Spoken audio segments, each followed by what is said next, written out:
Hey guys, what's going on? Welcome again to my YouTube channel, Eric Broadus YouTube. I say welcome again to my YouTube channel, Eric Broadus YouTube. And for tonight's topic, I will be closing out a series on military leadership.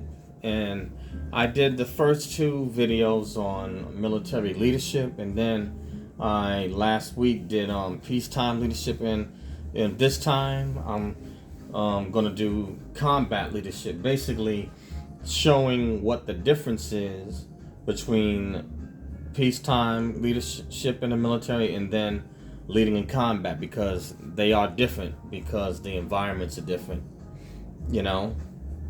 But let's get into it. And this will be short and sweet. But combat leadership is different from peacetime leadership, number one, because you're in two different environments. And in a combat environment, you're facing imminent threats and imminent danger, to include loss of life and limb. And every detail becomes crucial because others are counting on you, and not just counting on you, their lives could depend on you, and vice versa. And also, people could lose body parts as well as yourself. So what might seem to be unimportant in, say, a peacetime environment, all of a sudden something small becomes magnified, and it becomes part of the nucleus or centerpiece in a combat environment. Now, in leadership, and especially in combat leadership, you have to gain your troops' trust. You must gain your troops' trust, and so that they have confidence and believe in you. And what I would say is that one of the major differences in peacetime leadership and combat leadership is that as a leader, you have to get down in the trenches with your people, and you truly have to get it out the mud. You have to lead from the front. A good example would be peacetime leadership. You can kind of be a bit more collaborative, or you may be able to be a bit more strategic. And those that are in the officer side or the officer corps of the military, they would definitely understand this, because they do more of the planning and the delegating and passing on the battle plans, or giving it to the non-commissioned officers or the enlisted side to go in and carry out the mission while the officers plan it out. That's kind of how it is when you're in a peacetime environment, whether you're a commissioned officer or a non-commissioned officer. You can kind of be a bit more, strategic with it. You can plan stuff out, and, you can kind of delegate, educate. Whereas when you're actually in the combat zone and in the battlefield, it's more, I would say, tactical. And the tactical part is where you have more hands-on, or where you're getting down in the trenches and you're leading from the front, and you have to get it, out the mud. When you're in a combat environment, and many officers have had to learn this, your degree or your education or your bars don't mean anything when you're out there in the combat zone if you can't prove that you're competent and that you can get it out the mud. And when I talk about getting it out the mud, I'm talking about leadership from the front, not just sitting behind a desk and talking a good game or telling others what to do, but actually getting out there yourself, and you the first man up, putting your life and limb on the line, and also having to put your life on the line to save your troops. That's true leadership right there. The ability to, when you have long hours, and when you and the troops have been on a deployment, or in the battle zone for long periods of time, where people begin to get battle weariness. How do you keep the troops motivated and keep them believing so that they'll keep fighting for you or fighting with you? It's a big difference than having some education or passing some leadership courses or going to leadership classes in the military versus having to exercise it in a high stress combat zone where you could possibly lose your life or you may wind up losing limbs. And it is at that point where heart and leadership is truly tested, where you have to prove yourself, to your subordinates in order to gain their trust. So you want to talk about some real hands-on? Well, there's some hands-on for you. But if you don't do it, why would you expect the troops to put their lives and limbs online and follow you into battle? If you are unwilling yourself to set the example. And when you out there in the combat zone, you got to put it all on the line. Talk is cheap. Talk is cheap. And at that point, I found that in my experience out in the combat zone, a lot of people that in a peacetime environment wanted to be leaders, all of a sudden, when rubber met the road, I guess you can say that maybe there was some bird feathers, cluck, cluck, chicken, chicken. They didn't want to put it on the line. I'm going to give you a good example, and I'm not going to call no names, but this is a real life situation. So, in the Army and Marines, let me see, I think the Marines calls the first sergeant a top. Okay, I forgot what the Navy and the Coast Guard calls the top, but obviously the Air Force, they call him a first sergeant. But it's all the same thing. But so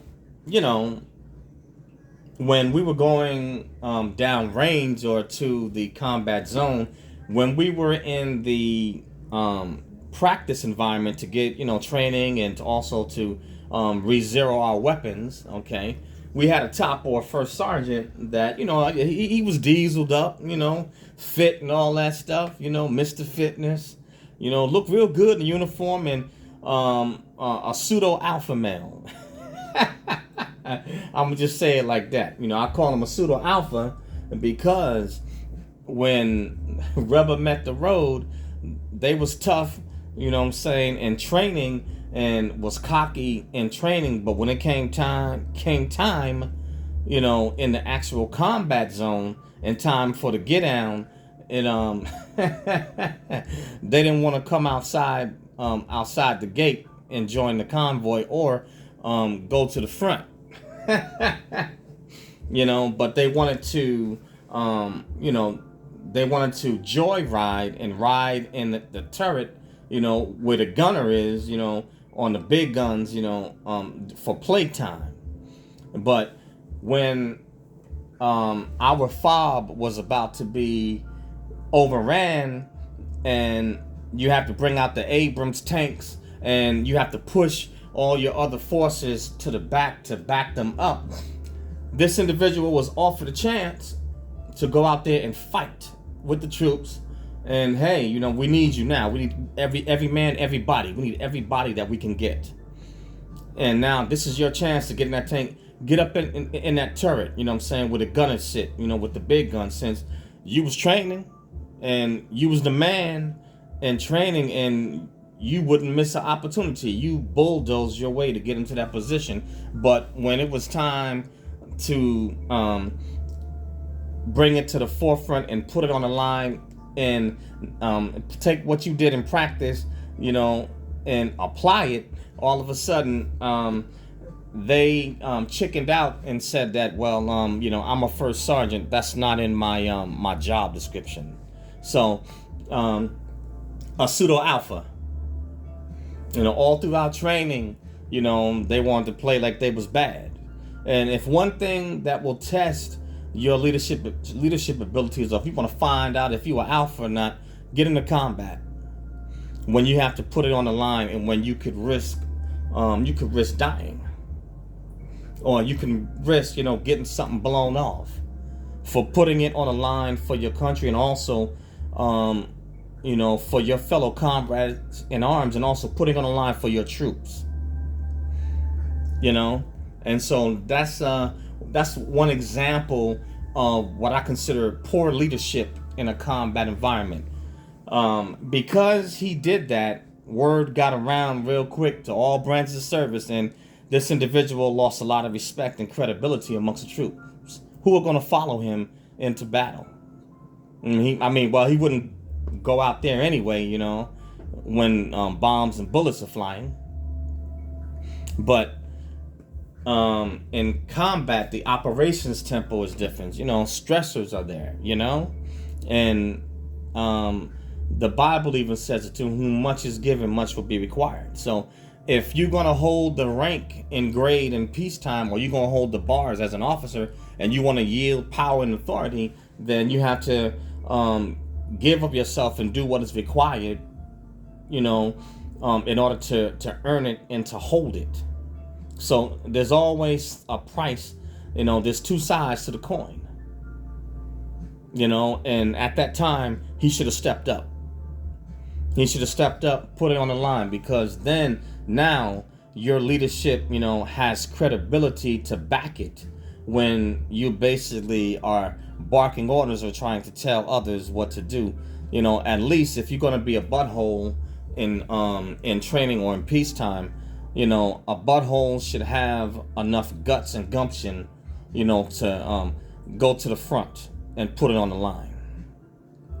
But that's just an example that I wanted to put out there, and that should give you an idea of how different peacetime and combat leadership is. It's more tactical.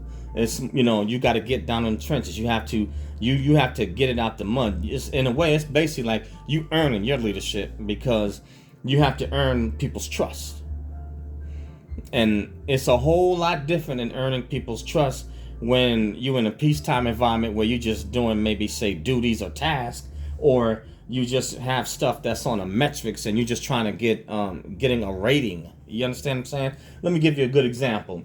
Peacetime leadership, being outstanding, say, supposedly at your job, and maybe taking on, leadership responsibilities, president of this council. You understand what I'm saying? President of that council, led, so many, a 500, whatever member, voluntary council for something, Toys for Tots. I don't know. I'm just giving you an example.